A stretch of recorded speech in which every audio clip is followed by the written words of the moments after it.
నమస్తే, good morning అందరికీ. SRH versus KKR match night చూసాం.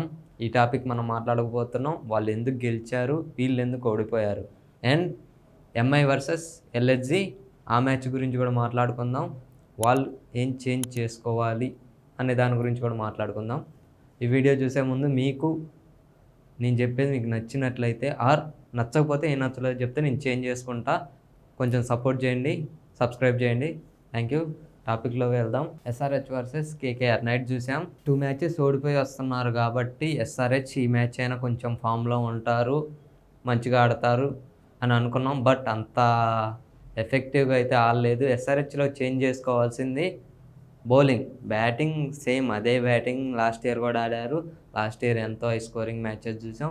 ఈ సీజన్లో ఫస్ట్ మ్యాచ్ కూడా చూసాం, 287 highest score. Batting okay, top order మంచిగా ఆడితే పక్కా రన్స్ వస్తాయి. వాళ్ళు ఒక 10 ఓవర్స్ వికెట్ పడకుండా అట్లీస్ట్ ఒక వికెట్ 10 ఓవర్స్ అలా కాపాడుకున్నా సరే మ్యాచ్ చాలా లాంగ్ రన్స్ వచ్చే ఛాన్సెస్ చాలా ఎక్కువ ఉంటాయి. ఎందుకంటే అభిషేక్ శర్మ రన్స్ లేవు ఫస్ట్ మ్యాచ్ నుంచి. ఇప్పుడు 4 మ్యాచెస్లో ఐ థింక్ ఒక 20 రన్స్ 30 రన్స్ కూడా కొట్టలేదు. అక్కడ మైనస్ అవుతుంది. అభిషేక్ శర్మ మీద చాలా ఎక్స్పెక్టేషన్స్ ఉన్నాయి. ఓపెనర్గా వస్తాడు, బిగ్ హిట్స్ ఆడతాడు కాబట్టి తన మీద చాలా ఎక్స్పెక్టేషన్స్ ఉన్నా సరే అవి రీచ్ అవ్వలేకపోతుండు. నెక్స్ట్ హెడ్ లాస్ట్ మ్యాచెస్ బాగా ఆడాడు.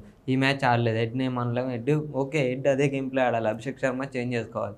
ఇషాన్ కిషన్ విషయానికి వచ్చేస్తే ఫస్ట్ మ్యాచ్ 100 రన్స్ తీసిందంటే ఆ తర్వాత మొత్తం నెక్స్ట్ 3 మ్యాచెస్లో 30 రన్స్ కూడా రాలేదు. ఇషాన్ కిషన్ అగ్రెసివ్గా లాస్ట్ నైట్ మ్యాచ్లో చూసాం. ఆ బాల్ రానే పట్టిండు, అవుట్ అయిండు. ఓకే, అదే క్యాచ్ కాకుండా 4 బై ఉంటే బిగ్ హిట్స్ వచ్చేయి, బిగ్ మ్యాచ్ అయ్యేది. చెప్పలేము మ్యాచెస్, కానీ చూసుకొని ఆడాలి. అది చేంజ్ చేసుకోవాలనిపించింది. బౌలింగ్ విషయానికి వస్తే ఏం లేదు అసలు. చాలా ఫస్ట్ మ్యాచ్ నుంచి అంతా బ్యాటింగ్ నుంచే రావాలంటే చూస్తున్నాం. బ్యాటింగ్ ఫస్ట్ మ్యాచ్ గెలిచింది కూడా బ్యాటింగ్ వల్లే. బౌలింగ్ 246 వాళ్ళు 246 ఇచ్చారు బౌలింగ్లో. 40 రన్స్ తేడాతో గెలిచారు ఎస్ఆర్హెచ్ ఫస్ట్ మ్యాచ్. అదే కొనసాగాలంటే కష్టం. ఎందుకంటే చూస్తున్నాం బ్యాటర్స్ ప్రతి మ్యాచ్ ఆడాలంటే ఆడలేరు.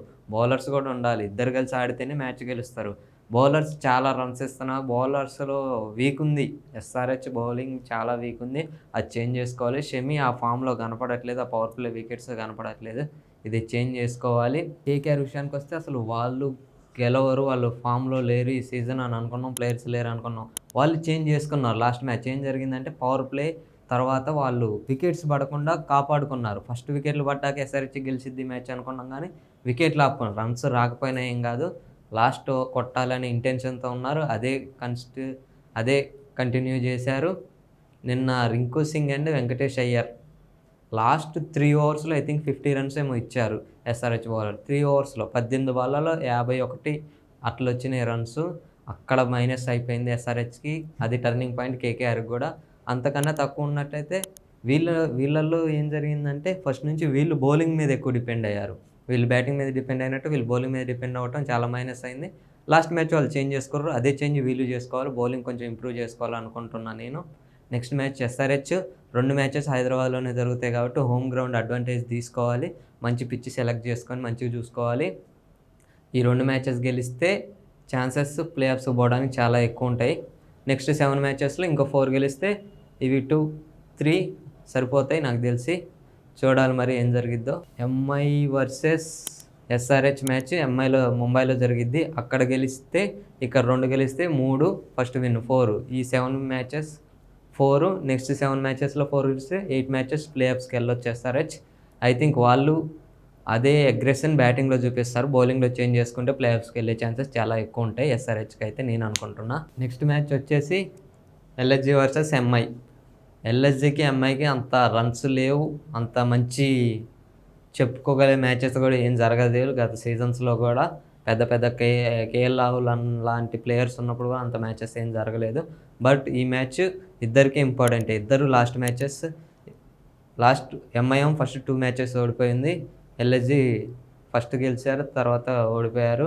మధ్యలో హైదరాబాద్ మీద గెలిచారు. వాళ్ళు 2 ఓడిపోయి ఉన్నారు కాబట్టి చూడాలి. లాస్ట్ మ్యాచ్ ఎల్హెచ్జి ఓడిపోయింది కాబట్టి కొంచెం లోలో ఉంటుంది. వీళ్ళు గెలుచున్నారు కాబట్టి సేమ్ ప్లేయింగ్ 11 అంతే కంటిన్యూ చేస్తారు. నెక్స్ట్ వీళ్ళు కొంచెం పాజిటివ్గా ఉంటారు. లాస్ట్ మ్యాచ్ గెలిచారు కాబట్టి. కానీ వీళ్ళలో చేంజెస్ ఏం చేసుకోవాలో మాట్లాడుకుందాం మనం. చేంజెస్ వచ్చేసి ఎంఐలో మాట్లాడుకుంటే బ్యాటింగ్ ఆర్డర్ లాస్ట్ మ్యాచ్లో చూసాం, బ్యాటింగ్ ఆర్డర్ టాప్ ఆర్డర్ ఉంటే రన్స్ వస్తాయి. టాప్ ఆర్డర్ పోవడం వల్లే వాళ్ళు ఫస్ట్ 2 మ్యాచ్లు కూడా ఓడిపోయారు. అదే చూసాం మనం. 150 కూడా 155 సంథింగ్ ఎంతో కొట్టారు చెన్నై అక్కడ.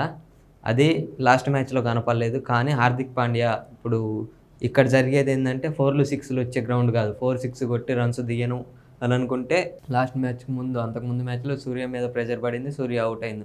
అదే జరిగింది ఇక్కడ కూడా. ముంబైలో ఉన్నట్టు చిన్న గ్రౌండ్ కాదు అండ్ బ్యాటింగ్ పిచ్ కూడా కాదు కాబట్టి అంత రన్స్ రావాలంటే 1లు 2లు కన్వర్ట్ చేసుకోవాలి, 2ని 3గా కన్వర్ట్ చేసుకోవాలి. కానీ 4లు 6లు కొట్టాలంటే డాట్ బాల్స్ ఎక్కువ వస్తాయి. హార్దిక్ పాండ్యా ఇది చేంజ్ చేసుకోవాలని నేను అనుకుంటున్నా. అండ్ విల్ జాక్స్ వచ్చాడు. విల్ జాక్స్ కూడా ఉంటాడు నెక్స్ట్ మ్యాచ్. విల్ జాక్స్కి అంత ఛాన్సెస్ రాలే. లాస్ట్ ఇయర్ మనం చూసాం విల్ జాక్స్ ఆర్సీబీలో చాలా బాగా పర్ఫామ్ చేసిండు. అదే నమ్మకంతో ఈ సీజన్ కూడా ఛాన్సెస్ ఇప్పుడు లాస్ట్ మ్యాచ్ ఇచ్చారు. ఓకే, మంచిగా ఆడిండు. ఈ మ్యాచ్ కూడా నాకు తెలిసి అంతే ఉంచుతారు. విల్ జాక్స్ 1 డౌన్ వస్తే తిలక్ వర్మకు ఛాన్సెస్ తగ్గుతున్నాయి. మళ్ళీ తిలక్ వర్మ కూడా ఫామ్లో ఉండాలి. ఎందుకంటే లాస్ట్ ఇయర్ మనం చూసాం ఎంత మంచిగా ఆడిండో. చూడాలి మరి సూర్య ఆగి తిలక్ వర్మకు ఛాన్స్ ఇస్తే ఉంటుంది మంచి బ్యాటింగ్ ఆర్డర్ చాలా బాగుంది. కానీ దాన్ని కంటిన్యూ చేసే కనబడట్లేదు. హార్దిక్ పాండ్యా దగ్గరకు వస్తే డాట్లు అవ్వడం అట్లా. Royal Rickelton last match 60+ something కొట్టి మంచి ఫామ్లో ఉంది కాబట్టి సేమ్ ఓపెనర్గా ఇస్తాడు. రోహిత్ శర్మ విషయానికి వస్తే రోహిత్ శర్మకు అసలు 80 చెప్పా లాస్ట్ మ్యాచ్లో కూడా నేను.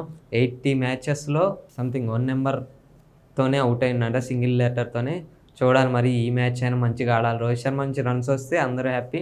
ఎందుకంటే యాజ్ ఏ ముంబై ప్లేయర్ అని కాదు, మన ఇండియన్ కెప్టెన్. ఇక్కడ ఫామ్లో ఉంటే నెక్స్ట్ మ్యాచెస్ ఉన్నాయి, మళ్ళీ నెక్స్ట్ టెస్ట్ మ్యాచెస్ ఉన్నాయి 2-3 మ్యాచెస్. అవి అందులో కూడా రన్స్ వస్తాయి. ఇక్కడ పాజిటివ్గా ఉంటేనే వస్తాయి, లేకపోతే ఆ ప్రెషర్ పడిద్ది. కాబట్టి చూడాలి రోహిత్ శర్మ నుంచి కూడా రన్స్ రావాలని నేను అనుకుంటున్నా. ఎల్ఎస్జీకి వస్తే price tag pressure Rishabh Pant మీద అంతే కొనసాగుతూనే ఉంది. రిషబ్ పంత్ లాస్ట్ 3 మ్యాచెస్లో కూడా సేమ్ ఒక 50 కూడా లేదు. చాలా పూర్ ఫామ్ కొనసాగుతూనే ఉంది. నాకు తెలిసి ఈ మ్యాచ్లో రిషబ్ పంత్ కొంచెం లో రన్ రేట్తో అయినా రన్స్ కొట్టాలని చూస్తాడని నేను అనుకున్నాను. ఖచ్చితంగా కొట్టాలి కూడా. ఎందుకంటే యాజ్ ఏ కెప్టెన్ అతను కొడితేనే నెక్స్ట్ ప్లేయర్స్కి ఛాన్స్ ఉంటుంది. పురాణ్ విషయానికి వచ్చేస్తే పురాణ్ అసలు అంత మంచి బ్యాటింగ్ ఆడుతుండు. ప్రతి మ్యాచ్ కంటిన్యూగా రన్స్ కొడుతూనే ఉండు.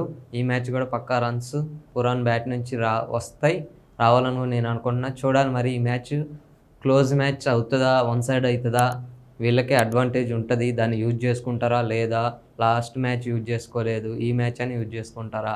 ఎంఐకి ఇంపార్టెంట్ మ్యాచ్, ఎందుకంటే 3 మ్యాచెస్లో ఒకటే గెలుచున్నారు కాబట్టి ఈ మ్యాచ్ ఎంఐ గెలవడానికి చాలా ప్రయత్నిస్తారు. సేమ్ ప్లేయింగ్ 11తో వెళ్తారు. వీళ్ళకి సంథింగ్ ఆకర్ష్ వచ్చిందంట, మరి ఒక చేంజ్ ఉంటుందని నేను అనుకుంటున్నా. మీకు నచ్చిన ప్లేయర్ ఎవరో కామెంట్ చేయండి. Thank you.